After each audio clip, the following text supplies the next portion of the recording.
April மாசத்துல 2 தடவை, மே மாசத்துல 2 தடவை, ஜூன் மாசத்துல 2 தடவை.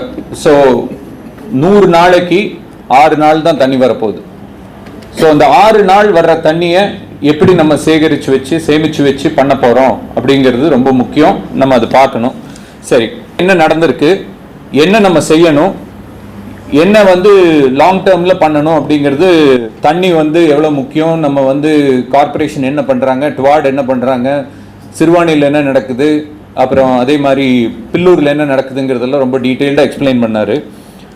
சிறுதுளி எல்லாத்துக்குமே தெரியும், 2003 நம்ம ஆரம்பித்து பண்ணப்போ நம்ம குளங்கள் தூர்வாடுறது அப்படிங்கிறது ரொம்ப முக்கியம். நம்ம ரெயின் வாட்டர் ஹார்வெஸ்டிங் ஸ்ட்ரக்சர்ஸ் இண்டிவிஜுவலாக இன்ஸ்டிடியூஷன்ஸ்குள்ளே போய் பண்ணுறது ரொம்ப அவசியம்.